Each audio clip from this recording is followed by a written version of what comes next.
inta badan waa ay yar yihiin dadka saamaynta leh heer ay saameyntoodu gaadho adduunka oo dhan. Marka uu qof yeelanayo saamayn, waxay ka soo bilaabaysaa heer deegaaneedkiisa, magaaladiisa ama waddankiisa ilaa uu gaadho adduunka oo dhan.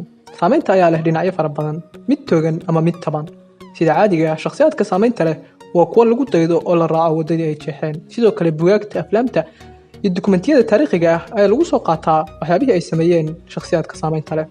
waxaan idin haynaa maanta 10 qof ee ugu saamaynta badnaa taariikhda adduunka. Ka hor inta aan guda galin barnaamijka, like share page-keena oo share garee fiidiyowga.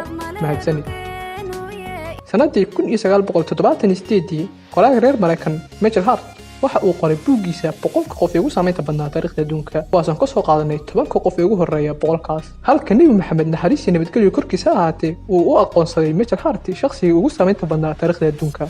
Waxa uu yidhi Michael Hart, xulashadayda Maxamed inuu hogaamiyo liiska dadka ugu saamaynta badan adduunka la yaab ay ku noqon doontaa qaar ka mid ah akhristayaasha buugga. Laakiin waa ninka keliya ee taariikhda guulaystay guul kaas oo hoos u dhigay dhammaan aragtiyaha ka soo horjeeda kuwa diiniga ah ama cilmaaniga, ayuu yidhi Michael Hart.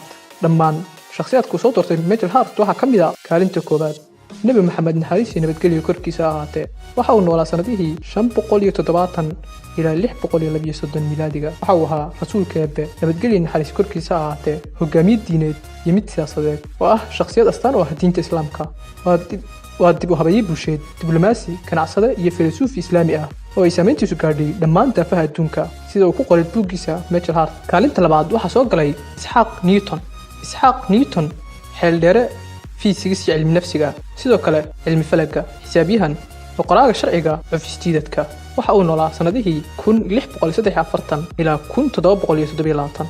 Kaalinta saddexaad waxaa soo galay Masiixa Ciise, nabadgelyo korkiisa ahaato, hogaamiye ruuxi ah, shakhsi diineed. wuxuu caan ku ahaa ololeynta jacaylka, dulqaadka iyo nabadda. Kaalinta afraad waxaa soo galay Buddha oo noolaa sanadihii 563 ilaa 483 Ciise hortii, hogaamiye ruuxi ah oo Hindi ah iyo aasaasaha diinta Buddhistaha. waxaa kaalinta shanaad soo galay Confucius oo noolaa 551 sano ilaa 479 sano Ciise hortii, professor iyo mufakir Chinese ah. asaasihii Confucius oo ah falsafad aad looga tixgeliyo China, Korea, Japan, Vietnam, Indonesia iyo wadamo kale. waxaa kaalinta lixaad soo galay Paul the Apostle, 5 ilaa 67 miilaadiga ayuu noolaa. waa Talyaani Masiixi, qoraaga buugga Paulos oo qayb ka noqday waqti dambe kitaabka Bible-ka muqaddaska ah. waxaa kaalinta toddobaad soo galay Kai Lung Kai oo noolaa 50 ilaa 121 miilaadiga. isagu waa siyaasi Chinese isla markaana hal abuuraha mashiinada wax lagu shiido. waxaa kaalinta sideedaad soo galay Johannes Gutenberg oo noolaa 1398 ilaa 1468 miilaadiga ah. waa Jarmal iyo ikhtiracaha mashiinka dabaacadaha waraaqaha. waxaa kaalinta sagaalaad soo galay Christopher Columbus oo noolaa 1451 ilaa 1506 miilaadiga ah. waa badmareen iyo kabtan Talyaani ah, sahamiyihii soo helay qaaradda Amerika. waxaa kaalinta tobnaad soo galay Albert Einstein oo noolaa 1879 ilaa 1955 miilaadiga, xeeldheere fiisigiska ah iyo ninkii lahaa qaanuunka ama aragtida soo noqnoqoshada cufisjiidadka.